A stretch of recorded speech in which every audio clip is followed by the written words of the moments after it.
What's up guys, this is the Alpha AI here with another tutorial video for the Lords of the Fallen game. Obviously, as you can see, I've started a new character from my last video. I'm going with a rogue playthrough this time. Want to use the faster weapons, so I'm going to be showing you little hidden areas and giving tips on how to play as a rogue through the beginning area. So if you want to use the tutorial here, it pops up on the screen as the basics, teaches you how to play. I'm not going to because I already know how to play. As a rogue, you've got to make sure you can avoid as many hits as possible. If you time your attack just right, when you're using a buckler shield, you can deflect an attack by parrying it, and you can respond with a high strength attack of your own. Now, when you start the game, you're going to want to come up here, and if you look carefully, you'll spot this little ledge here. It's got blood on it, and it looks like a curtain. You're going to want to run and jump over here. You don't have to break those, there's nothing in them. And you're going to want to run up here. Here, you'll find a ghost merge shard. Basically what it is, it's like a resurrection shard, except the game automatically resurrects you when you die. What a ghost merge shard does is it automatically gives you back any experience you may have lost if and or when you were killed on a previous life.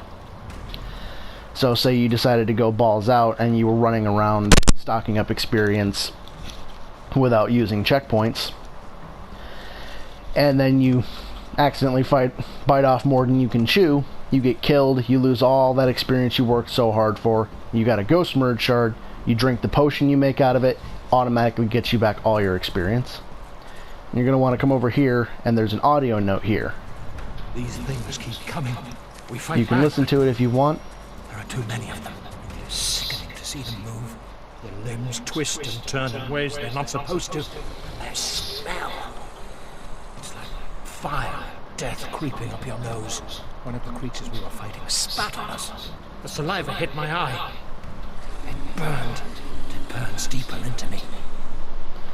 Now, you can go ahead and talk to Kaslo at the top of the stairs. He's the monk dude here.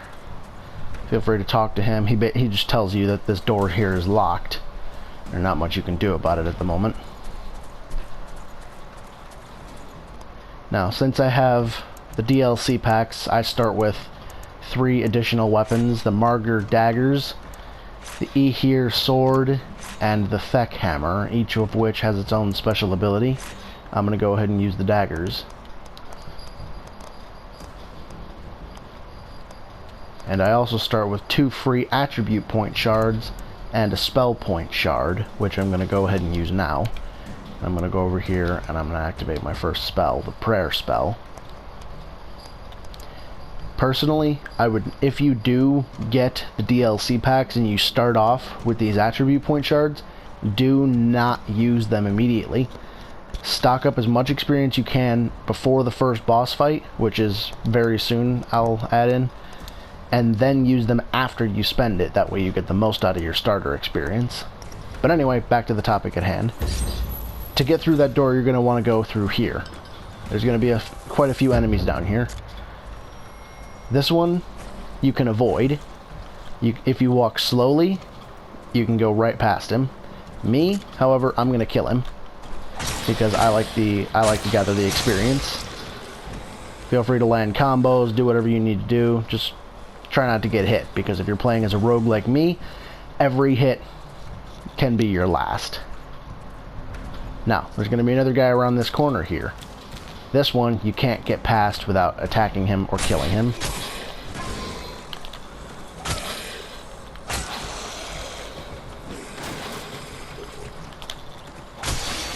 Once he's down...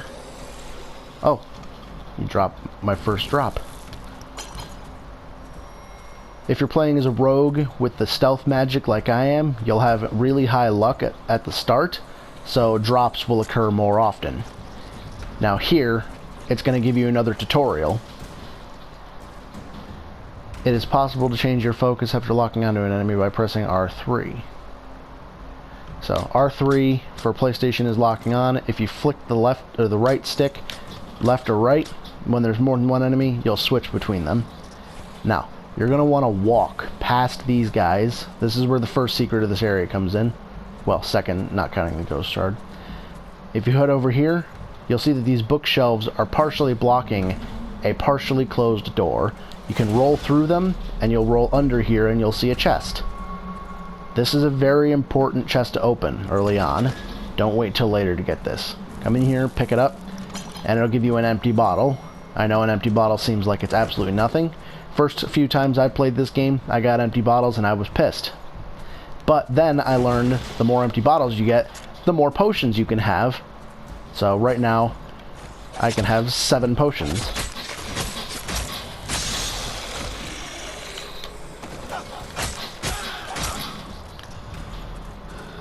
You're gonna watch out for these guys because if you see them raising their right arm, or their left arm, I'm sorry,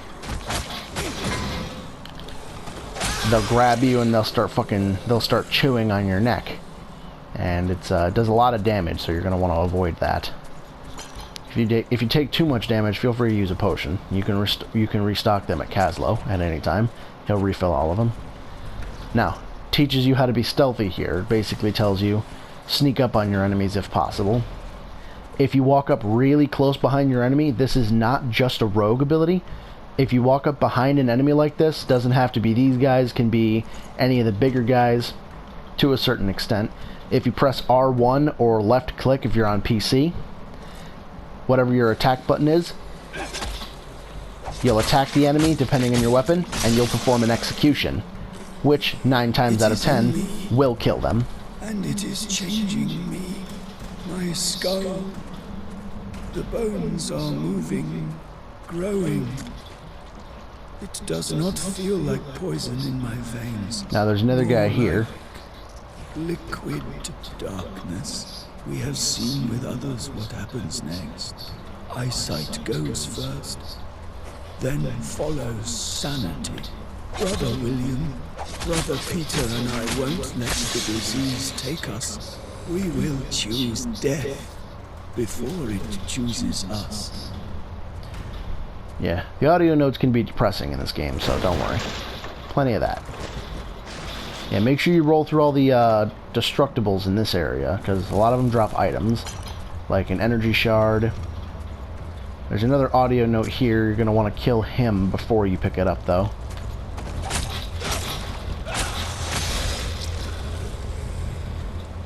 Is he going to drop anything? No, it doesn't look like it. I'm going to grab that on the way back. Now, to get through that door, you have to come down here. There's a drop over there in the corner. Now, when this guy stands up, he's not going to know where you are immediately, so you feel free to sneak up behind him and finish him up. Executions do give you bonus experience, so feel free to do them pretty often. Oh, look, another drop. Now, you can sneak past this guy, but like I said before, I like gathering the experience, so...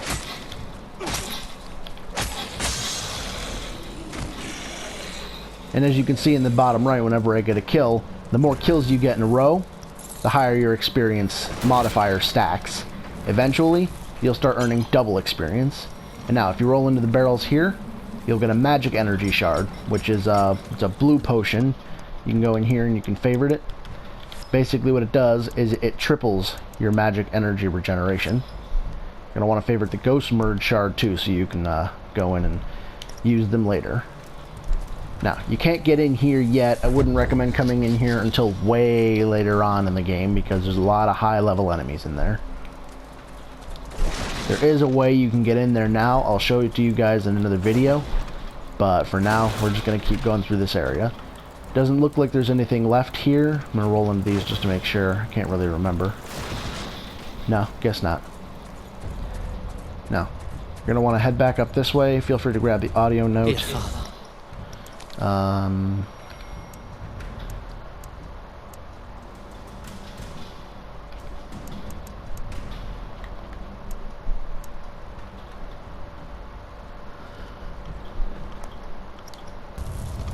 fires on the horizon.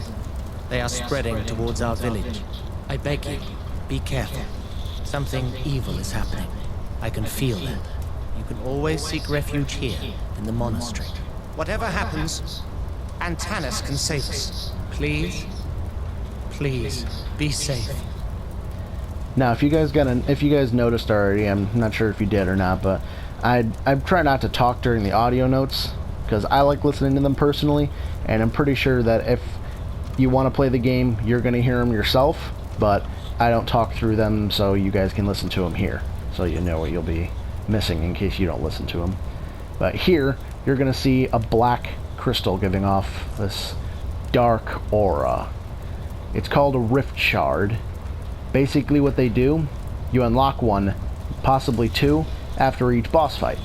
So after the first boss, which will be in the next video, you're going to want to come back here through the path I showed you, and this will open up into a portal, and it'll give you a whole bunch of special rewards for beating the boss. But for now, you're going to want to roll into these barrels here, and you'll get another Ghost Merge Shard. Really helpful. Then at the top of the stairs, there's another one of those Marauders, first enemy you faced. This one, there's no tutorial for, so you gotta fight him head on like I did the first time. I'm going to drop a prayer, since I've got the spell, and I'm going to lure him down here. Oh, got me. And get up behind him. Oh. What a... Damn. Come on. Oh. Got it. Execute your enemies if you can. It'll make them a lot easier to finish. Like so.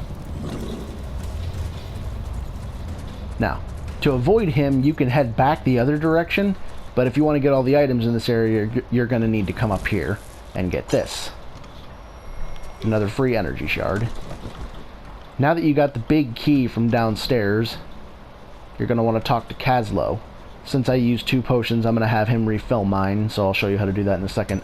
But if you look up there by that big window, you might see a little red object rotating in the windowsill. I'm not sure if you can see it or not, but I'll show you guys what it is in another video after the boss fight. You'll need to come back here after you get an item, but that's for another day. So you're going to want to talk to Kaslo. I found a key. What are you waiting for? Open the door. He's all pissy because he's hurt, understandably, but if you go ahead and click support me, he'll refill your potions for you for the boss fight. Here, this might be useful.